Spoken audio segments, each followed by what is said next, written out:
Latest updates ఎప్పటికప్పుడు పొందడానికి Big TV WhatsApp channel follow అవ్వండి. లింక్ డిస్క్రిప్షన్లో ఉంది.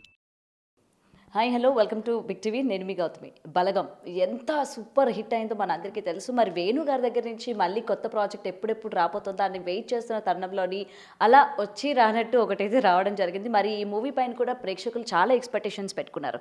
మరి ఎలా ఉండబోతుంది ఏంటి అన్న విషయాలు పూర్తిగా వేణు గారి మాటలో తెలుసుకుందాం. వేణు గారు బలగం క్రియేట్ చేసింది ఇప్పటికీ కూడా ఇంకా ఆ ఫ్లేవర్ అన్నది మర్చిపోలేకపోతున్నాం. నెక్స్ట్ వేణు గారు మీ మీద కూడా అంతే బర్డెన్ ఉంటుంది. బలగం అంటే ఇంకా దానికి మించి మీరు చేయాలి అన్న ప్రెషర్ మీ మీద ఉంటుంది. జనాల ఎక్స్పెక్టేషన్స్ కూడా ఆ విధంగా ఉంటుంది. సో ఎల్లమ్మ అని మీరు ఏదైతే పెట్టుకున్నారో ఎలా ఉండబోతుంది ఏంటి మూవీ పేరు చూస్తే మనకి గ్రామ దేవతల పేరు అంటే మొత్తం కూడా ఇది మీరు ఎట్లా తీసుకెళ్ళబోతున్నారు ఏంటి అన్న దానిపైన కొంచెం మాకు ఏమైనా రివీల్ చేస్తారా? అంటే దానికి ఎల్లమ్మ ఎలా ఉండబోతుందో నేను అయితే చెప్పలేనండి. డెఫినెట్లీ నాకైతే ముందు బలగం తర్వాత ఏం తీస్తున్నాడు అనే ప్రెషర్ చాలా ఉంది. ఇప్పుడు కొంచెం టైం అయిన తర్వాత ఆ ప్రెషర్ నాకు ఇప్పుడు బాధ్యతలాగా నేను ఫీల్ అవుతున్నాను బేసిక్. ఎందుకంటే నాకు అదృష్టవంతుని ఆ సినిమా నాకు హిట్ కాకుండా చాలామంది దగ్గర నుంచి ప్రేమ గౌరవం ఇచ్చింది. ఫస్ట్ ముందు ప్రేమించారు, దాని తర్వాత గౌరవిస్తున్నారు. దీన్ని మళ్ళీ నిలుపుకోవాలనే నేను ఇంత గ్యాప్ తీసుకుంది. అంటే ఇంకా డెఫినెట్లీ నన్ను ఎంత ఆశీర్వదించారో, మళ్ళీ దానికి నన్ను ఎంతగా ప్రేమించారో, ఆశీర్వదించారో, ఎంత గౌరవించారో దాన్ని మళ్ళీ దక్కించుకోవాలి, మళ్ళీ నిలబెట్టుకోవాలనే స్క్రిప్ట్ పైన నేను ఎక్కువ టైం తీసుకుంటున్నానండి. స్టిల్ ఫైనల్ డ్రాఫ్ట్ జరుగుతోంది. సో డెఫినెట్లీ వాళ్ళందరికీ ఖచ్చితంగా నచ్చుద్ది. అంటే కల్చర్ ఉంటుంది, ఎమోషన్ ఉంటుంది, వాల్యూస్ ఉంటాయి. సాంప్రదాయాలకి దగ్గరగానే ఎక్కువ ఫోకస్ చేస్తూ ఉన్నారు. అటు బలగం తెలంగాణలోని ముఖ్యమైన ఘట్టాల గురించి మీరు చెప్పారు. ఇప్పుడు ఎల్లమ్మ తల్లి తెలంగాణ ప్రజలే ఎక్కువగా పూజించే దేవత.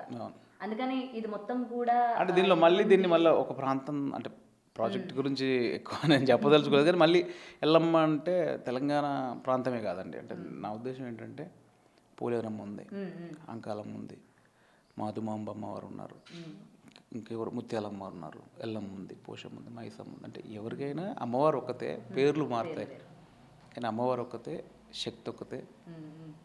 భక్తి శ్రద్ధలతో పూర్తిస్తే వాళ్ళని కాపాడే అమ్మ ఒక్కతే. బట్ పేర్లు మారుతాయి, ప్రాంతాలు మారుతాయి, పేర్లు మారుతాయి, ఆచారాలు మారుతాయి, కానీ తల్లి ఒక్కతే.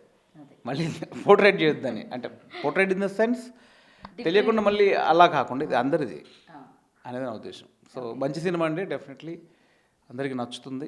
దాని మీద కొంచెం హార్డ్ వర్క్ చేస్తున్నాము. భయం ఉంది, భక్తి ఉంది, ప్రెషర్ ఉంది, అన్నీ ఉన్నాయి.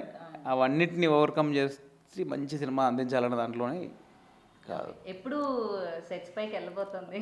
25లో డెఫినెట్లీ న్యూ ఇయర్లో ఫ్రెష్గా అప్డేట్ ఇస్తామండి. ప్రొడక్షన్ త్రూ అప్డేట్ వస్తుంది. All updates, official updates already Raju గారు అనౌన్స్ చేశారు. అఫీషియల్ అప్డేట్స్ అన్ని రకాలుగా వస్తాయి.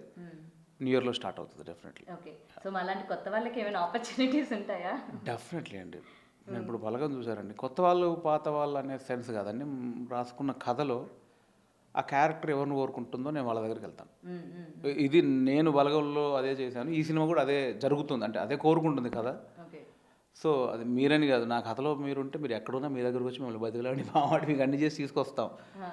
మీరు అందుబాటులో ఉంటే నాకు లేనిది క్యారెక్టర్ లేని మాత్రం ఇవ్వలేను. అది ఏం ఎక్స్పెక్ట్ చేస్తుంది, ఏం కోరుకుంటుంది ఆ క్యారెక్టర్, కథ ఏం కోరుకుంటుంది. డెఫినెట్లీ వాళ్ళు ఎవరైనా ఎక్కడికైనా అంత దూరం వెళ్ళి, ఇప్పుడు మనం మొగలే గారి దగ్గరికి వెళ్ళాం చూసండి, అది కోరుకుంది. ఎందుకంటే ప్రతిసారి ఎటువంటి ప్రాజెక్ట్స్ వచ్చినా వెంటనే క్వశ్చన్స్ రైజ్ అవుతూ ఉంటాయి. అంటే యాక్టింగ్ చేసే వాళ్ళు ఇంతమంది ఉన్నారు కదా, టాలెంట్ అంటే ఆపర్చునిటీ కోసం వెయిట్ చేస్తూ ఉంటారు.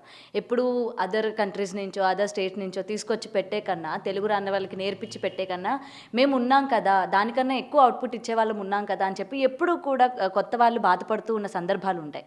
సో అందుకనే నేను మిమ్మల్ని ఈ క్వశ్చన్ అడగాల్సి వచ్చింది అనమాట. కొత్త వాళ్ళకి మళ్ళీ మీరు ఆపర్చునిటీ ఇస్తున్నారా ఏంటి అని చెప్పి. ఇష్యూ అండి. ఇప్పుడు నేను ఎవరినో ఉద్ధరించాలని సినిమా తీయట్లేదు, ఎవరినో త్యాగం చేయాలని సినిమా తీయట్లేదు.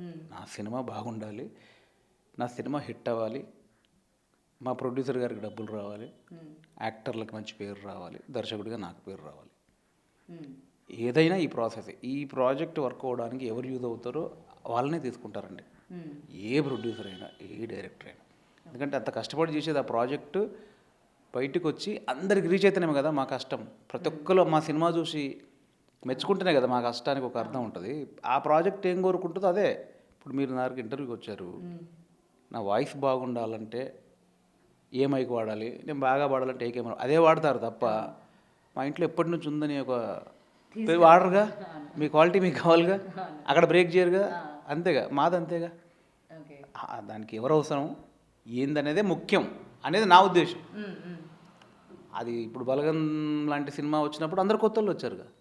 ఇప్పుడు నెక్స్ట్ ఇంకో సినిమా దానికి అవసరం లేదేమో, దానికి నోటెడ్ యాక్టరే అవసరమేమో, అదే తీసుకుంటుంది. అంతే తప్ప మనం వీళ్ళు ఉన్నారు కానీ వీళ్ళు తీసుకొని వాళ్ళు లేరు కదా అట్లా ఉండదని నా ఉద్దేశం. సింపుల్. అండ్ ఫైనలీ ఒక్కటే క్వశ్చన్, డైరెక్టర్స్ స్టోరీస్ రాసేటప్పుడు అసలు వీళ్ళకి ఐడియాస్ ఎట్లా వస్తాయి? కొంతమందికి ఏమో స్మోక్ చేస్తుంటే వస్తాయి, కొంతమందికి మ్యూజిక్ వింటుంటే వస్తాయి. మరి వేణు గారికి ఎలా వస్తాయి ఐడియాస్?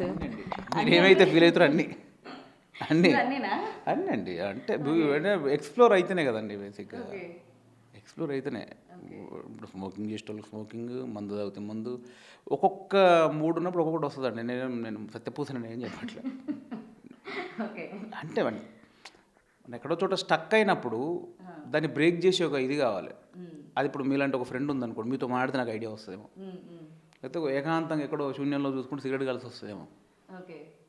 లేకపోతే మందు తాగితే ఒక అవుట్ ఆఫ్, అంటే సమ్టైమ్స్ ఎట్లుంటుంది, ఏదో రాస్తుంటాం మనం, అక్కడ మనకు అది క్లియర్ అవ్వదు ఆ సమస్య కథలో. ఇది ఆ ప్రాబ్లం ఉంది, ఇలా రాస్తే ఈ ప్రాబ్లం ఉంది, అలా రాస్తే ఆ ప్రాబ్లం ఉంది, ఇట్లా అది ఉంది, ఇది ఉంది ఇన్ని అనుకుంటున్నాం అనుకోండి, అక్కడే ఉంటాం. ఒకసారి 4 వేసాం అనుకోండి, అప్పుడు ఓపెన్ అయిపోద్ది. ఎందుకు ఇలా ఉండకూడదు, చేద్దామని ధైర్యం రావచ్చు. అంటే నేను ఇప్పుడే మొదలు పెట్టాను, నేను పెద్ద లెక్చర్ ఇస్తానేమో రైటింగ్ మీద, కానీ ఏదైనా రాసే ప్రాసెస్లో ఉన్నాం కాబట్టి మనకు ఆ బ్రేక్ చేయడానికి, ఆ సమస్యను క్లియర్ చేయడానికి ఏదైతే ఇంపాక్ట్, ఒక సీన్ రాస్తుంటే ఏది తట్టలేదు అనుకో, టీవీ చూస్తాం, లవ్ సీన్ చూస్తాం, దాని చుట్టూ ఏదో పడుతుంది. అందుకే ఆ సీన్ ఏం డిమాండ్ చేస్తే ఆ అంబియన్స్లో అందరు రాస్తారండి. అది కామన్, అది పెద్ద పెద్ద శ్రీ గారి దగ్గర నుంచి అంతే కదండి. వ్యాపకం ఉండాలి, ఉంటేనే దాన్ని బ్రేక్ చేసి అవుట్ ఆఫ్ స్కేల్కి వెళ్తేనే కొత్తది పుడుతుంది. అదే. Anyway thank you so much. అడిగిన క్వశ్చన్స్ అన్నిటికీ కూడా చాలా ఓపిక్గా ఆన్సర్స్ ఇచ్చారు. ఓకే. అండ్ మేమైతే చాలా ఈగర్గా వెయిట్ చేస్తున్నాం సార్, ఎలా ఉండిపోతుంది ప్రాజెక్టు, ఇంకెంత కొత్తగా తీసుకెళ్ళిపోతున్నారు ఏంటి అని చెప్పి. అంటే వేణు గారి పైన అంత నమ్మకాన్ని కలిగించేశారు మీరు ఆడియన్స్కి. సో మమ్మల్ని ఎక్కడ కూడా డిసప్పాయింట్ చేయరని అనుకుంటున్నాం. And all the best sir మీకు, మీ ప్రాజెక్ట్కి కూడా.